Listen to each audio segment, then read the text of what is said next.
Pornography is no longer someone else's problem. It's invaded the hearts and homes of your family, your friends, even your church. Odds are, you know someone who has a secret sex addiction. Perhaps it's you. Porn has always been around, but now it's become a widespread crisis. Most counselors warn that this addiction has become an epidemic that is just a click away. On this special edition of Beyond Today, we'll examine the affliction of indecency that surrounds all of us, how it impacts you and your family, and the prospect of dealing with how to quit porn.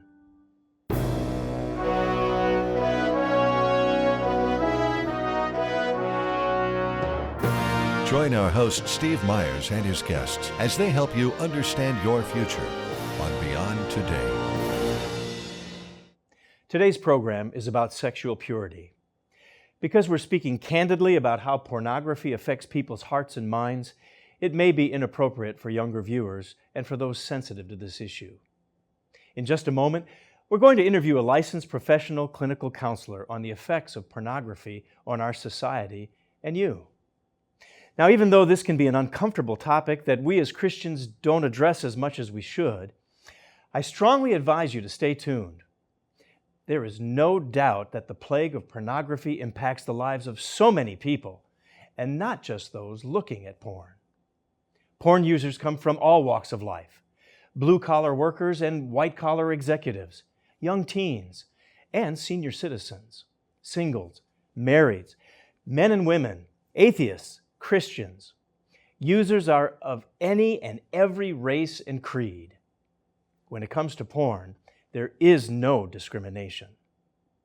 Pornography is everywhere and on everything. Apps and smartphones, computers, tablets, cable and satellite channels, they're devoted to porn, and of course, the internet. New technologies are exploding, and along with it, easy access that's brought porn to your door. Now, if you or someone you know has been taken in by this epidemic, please realize it doesn't have to overwhelm you. There is hope. I spoke with a licensed professional clinical counselor who has a PhD in psychology, Dr. Roy Fauch. He's also director of mental health at Hamilton, Ohio County Justice Center, and has a private practice as a Christian counselor. I also talked with two individuals who are breaking free of their porn addiction and have found hope. I began by asking Dr. Fauch about the effect of pornography. Does pornography really impact our brain? Oh, it does in tremendous ways, and in much the same way that a drug does. We have this area of the brain called the limbic system, which is responsible for pleasure and reward. What happens is these chemicals called neurotransmitters that are in the brain are activated by drugs, by love, by sexual stimulation. And so those chemicals called neurotransmitters, one of them is dopamine and there's serotonin and norepinephrine. These chemicals work together to allow that person to experience pleasure, and then they use that to deal with some of these negative emotions that they may have. Even things like loneliness or low self-esteem, anger, depression, anxiety. All these things become less when the brain is activated in that way, and so therefore the brain keeps wanting more and more, and it needs more and more because these receptor sites where these neurotransmitters operate, they increase in numbers. That's why when people do certain drugs, they have to keep doing more and more of the same drug. Well, it's the same thing with pornography or any kind of sexual stimulation. The brain begins to need more and more of it in order to get the same effect. It gave me a false sense of reality. You know, it was like I couldn't take the pornography off of my mind. I couldn't wait to get off work to go try to put a DVD in or get on the internet to look at a pornography, You know, that's one aspect of it, but then you have other chemicals in the brain that may have more to do with the thought process. So now you start coupling the cognitive part with the other, which is chemically, driven too, and all of a sudden, the mind and the thought process and the addictive process get coupled together, and so it becomes a very powerful process. at the end, once it was finished, I would feel bad and then go back and watch more. You know, you build up almost like a tolerance to it. So what it was doing for you before, it's no longer doing. So now you got to go to something a little bit more powerful. And then that process can continue until people start acting out. And then, of course, what happens too, you couple this with masturbation, orgasm, and things like that. And that is a powerful reinforcer to any behavior. And then it becomes very, very difficult to stop that. There was nothing. There was that moment of pleasure that would come from that left me more empty than when I even started. You know, I would feel better for that millisecond, and then I would feel more empty than I had when the process had begun.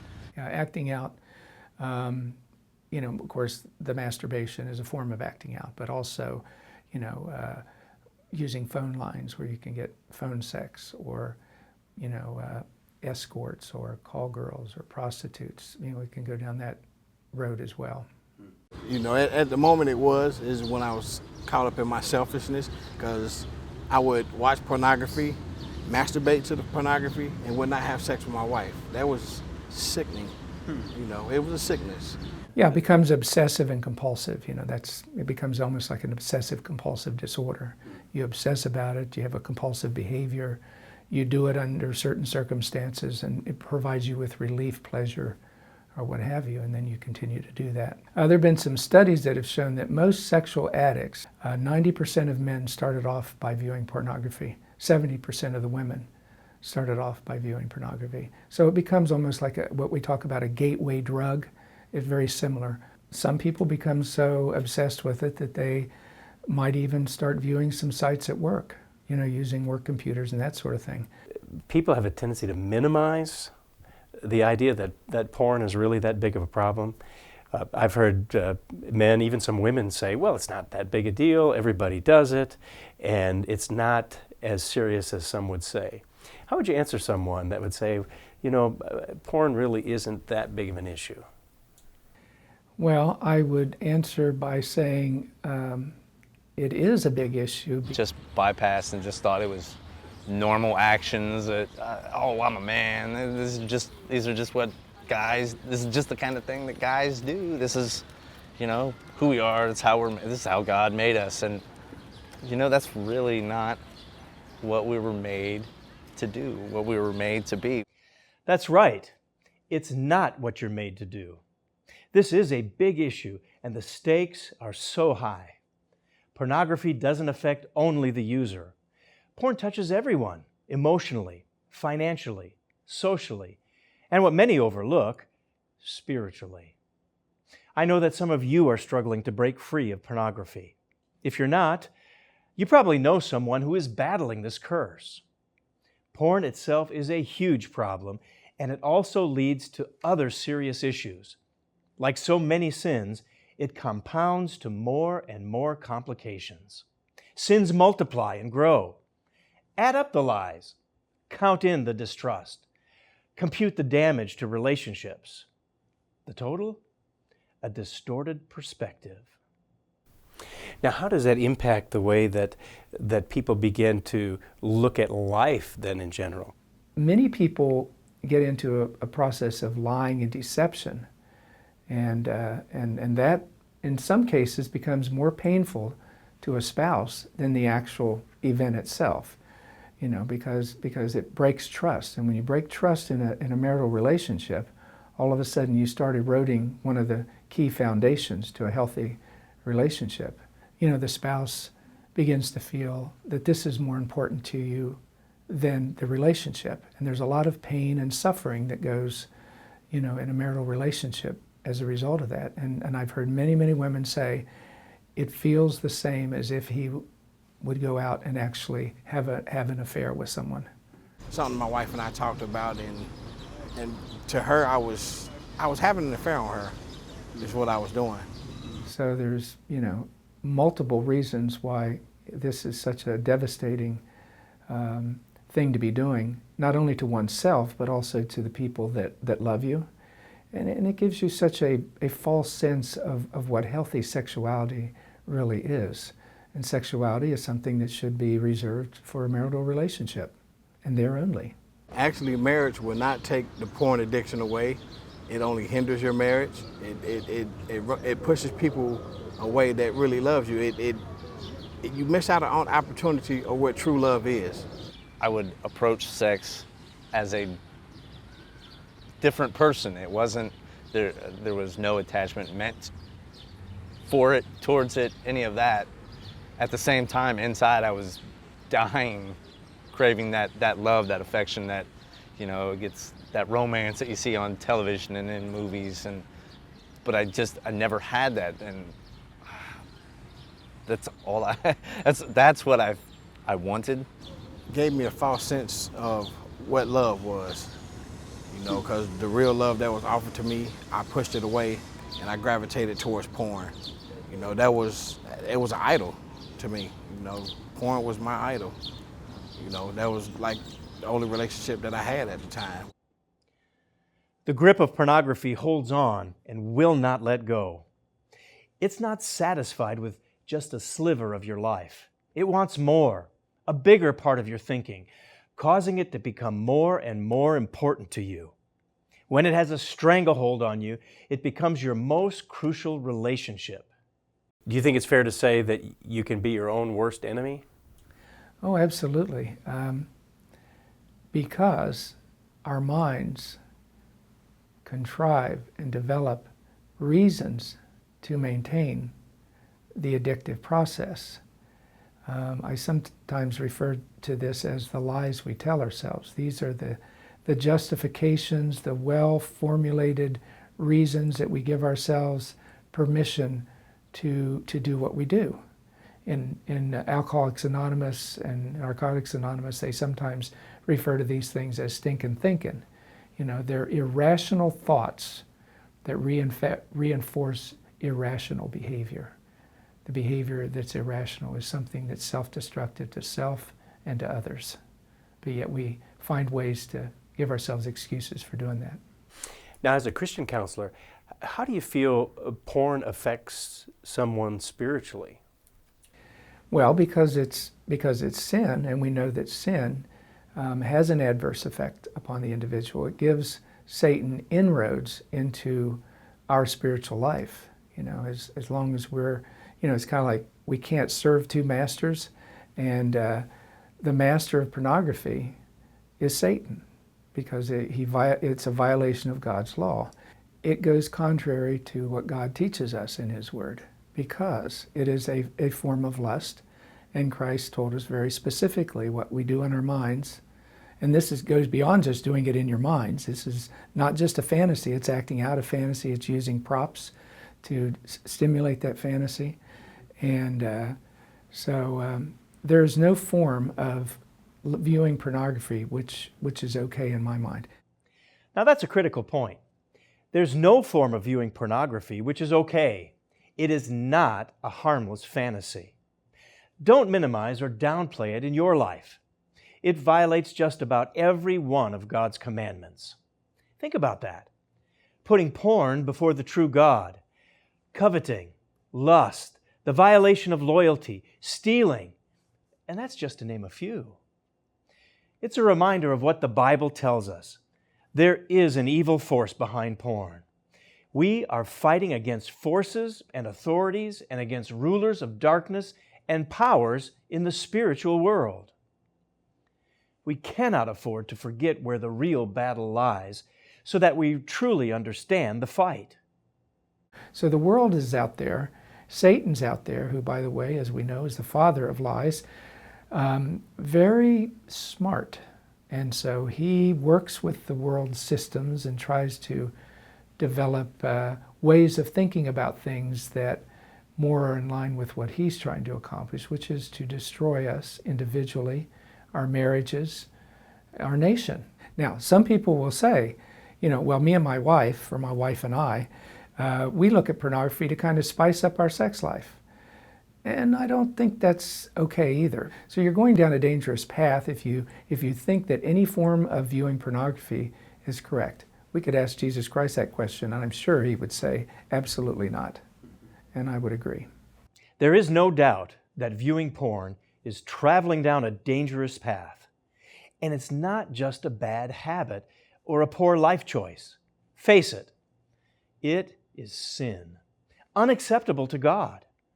So if you find yourself in this state of mind, don't just ignore it. Don't lessen the significance of what you're doing. I'm sure some of our viewers wonder, do I need to change now? Is it important? I would tell them that today is an important time to change because the quality of your life will change. You know, you'll have a better life, you'll have a more fulfilling life, you'll have a closer relationship with God, you'll have a better relationship with your spouse if you happen to be married, and you will have a better perspective on relationships with women if you're single, or men if you're single. You know, it won't be based on sexuality. It'll be based on relationships. Have you seen people overcome? I've seen lots of people overcome, and overcoming is a process. You know, overcoming doesn't mean that the day you decide to stop looking at pornography, you'll never look at it again. But yes, with the right determination, with God's help in particular, that, you know, like Scripture says, through all things are possible through Christ who strengthens me. So with Christ's help and the Father's help, there definitely is hope. And I've seen many people recover completely and have been away from it for years and years and years. What do you think is the most important perspective to begin overcoming, to get some hope back? What is that first step that someone should take? Well, one of the first steps, and is admitting that you have a problem. You know, denial or minimization of the problem, which is a form of denial. Once you are able to come to grips with the fact that this is a problem, then that's a good first step. You know, I never thought of this sexual addiction as a problem, you know, as much as it truly had become in my life. You know, there was that denial, there was that true disconnect from it, like minimizing the situation and things along that nature. As a man, I always think I could do it myself. I didn't need any help. Even when it came down to asking for directions, I never wanted to admit when I was lost. But when I finally admitted that I was lost and that I couldn't do it on my own, is when I was really redeemed. Admitting that you need help is not a bad thing. It doesn't make you weak. It's actually a strength. And one of the first steps, you know, is admitting that you're powerless over this particular addiction. 13 years. So I struggled and fought and ran and hid and lied for 13 years before I finally came clean with myself. If you had to look at the aspect of trying to help someone you love, can the loved one do anything to help? Well, I think the loved one needs to encourage the person who they have identified as having a problem, whether it be, you know, a spouse or whether it be a friend, to get help, you know, and to talk with somebody. It is okay, you're not alone, that you're not the only person that these things have happened to. And because they've happened, it doesn't mean that you're any different. You're no different. You are loved, you know, and there are people that are around you that will embrace you, that will accept you for those things. So encouraging them to seek help, just to talk to somebody and to be open and honest about what's going on, I think would be one way of helping somebody, getting them to someone, or, you know, just to be able to identify that it's a problem. So it's really not fair to say to someone, just have more self-control, or just get a hold of yourself. There really needs to be a strategy to overcome. You think Yes. that's fair to say? Oh, it's very fair to say. Yeah, there has to be a plan, an action plan. I've said, I've got this, I can do this, that, you know what, I don't got this. I don't have any control over any of this. And I just started throwing that along with other problems that had arisen into a category and just gave it to God one day, just like, okay, here it is. I truly, what is it that I can do? If we're to conquer any habit, any addiction, any sin in our life, we must have an action plan, a strategy to overcome. It has to begin with, first, acknowledging that we have a problem and that we need help. Once we recognize the problem, then we've got to go to the critical second step in the process. The second step, very much like it, is that you have to acknowledge that you need a higher power. And in a Christian's case, that would be God the Father and Jesus Christ. So by bringing them on board, then you have begun a healing process as well as a recovery process. They become the central part of your recovery. And as long as your relationship with them continues to grow and is strengthened, then the addiction and Satan's pull or influence over you becomes less and less. The farther you get away from the addictive material, then the brain chemistry actually starts to change, and it has less of a powerful effect on you. And once I learned His Word and learned His ways, it replaced everything in my life that I had been searching for. I would spend so much time crying out, yelling out, asking questions, arguing, fussing, and never sitting back to listen for the answer. One individual I worked with a number of years ago, the thing that worked for him the most, and he had tried all kinds of things, was he had to pray in the morning, and he had to be in God's Word in the morning. And when he did that, he felt he had connected with God, and he was more able to resist any kind of temptation throughout the day. So for him, that worked. Very important that when you are seeking help, that God, again, is at the center of it. At the end of the day, when I look back, wow, these are the things I thought about. I didn't think about these old habits, these old ways, which don't always occur. Those are still struggles, and when they do happen now, I'm aware of them, and that's when I capture those thoughts and make them obedient to Christ. It's amazing the healing that can take place when people begin to resolve some of the things that have happened in their lives that they've held on to. And so to have a strategy in place to deal with those things, is that where a counselor can really come into play? I think so. I think the counselor can help the person identify those things more clearly maybe, and also can begin to take a look at some options for that individual to address that particular issue. Today there are a lot of groups that many churches are putting together where people can come together and begin to work as a group to help each other overcome the problem. So yeah, all of those things are good. Pastors, accountability partners, someone who has some understanding of the spiritual and psychological aspects of this disorder.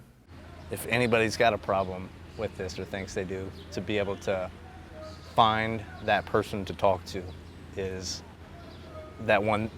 Do it. Face that fear, jump out, and talk to somebody about it. I held on to these things, and there were so many times that if I would have just been able to turn to a family member, a friend, and let it go, I don't know if I'd be where I'm at today. So that's where I think counseling comes into play. It's being able to talk with somebody that can guide you through that process. It's the idea that you do not have to do this on your own, that you have God the Father, you have Jesus Christ, you have hopefully a supportive wife, friends, a pastor, that you have a support system who will help you, and that nobody expects you to be perfect all at once. But if you want help for yourself and to heal your marriage or to give you a proper perspective on relationships, then you need to rely on God and get what other help you need. That you need a support system, a sober support system to help you manage this problem and to encourage you and support you as you go through this. If you want help in your own life, or if you'd like to help a loved one, be sure to turn to the one who says, "I will never leave you or forsake you." He has made a promise to be our strength against sin and addiction. We have His assurance that He is our shelter and our strength, always ready to help in times of trouble. I pray that you will begin to pursue purity in your life. It's time to quit pornography. Remember the straightforward points to begin to change your life. Step 1, admit the problem. Step 2, seek God. And step 3, seek wise counsel. As you or your loved one strives to overcome pornography, I'd like to give you additional encouragement and support. On every Beyond Today program, we offer a free Bible study aid to help you with the challenges that life brings and to guide you to the hope that's found in Scripture. Today, I'd like to offer you our informative guide, Overcoming Pornography Addiction. You can have this booklet sent to your home discreetly and at no cost by calling us at 1-888-886-8632 or go to beyondtoday.tv where you can read it or download it immediately. You'll find valuable articles, including several from our guest, Dr. Roy Fauch, and there's helpful information with biblical guidance. Isn't it time to put the embarrassment and the guilt behind? Overcoming pornography addiction will guide you to a deeper study and a deeper understanding of how God can help you break free from addiction. Even if you don't feel you have an addiction, it will help you root out the problem. Now, when you request our study aid, we'll also send you a free subscription to Beyond Today magazine. Gain insight into the Bible with educational and inspirational articles in every issue. For your free subscription, call us at 1-888-886-8632 or go online at beyondtoday.tv or write to us today at the address on your screen. Is there any doubt that porn brings dangerous consequences? Don't buy into its lies. Don't learn to practice lust. And don't deceive yourself with that evil fantasy world. It will only lead you down a destructive, perverse path. There is a better way. You can find hope to overcome. Take a realistic look at your situation. Begin by recognizing that porn is a problem. Admit it and seek the way out. I pray that you will turn to God, who promises to be a strength to the needy in his distress, a refuge from the storm. Remember, the United Church of God has pastors around the world that can help. Please contact us. Let us know how we can support you. Here at Beyond Today, we pray for all those who suffer from any addiction. May God bless you with success in breaking free, and that you remain free and filled with the joy that comes from living a good and godly life. For Beyond Today, I'm Steve Myers. Thanks for watching. For the free literature offered on today's program, go online to beyondtoday.tv. Please join us again next week on Beyond Today.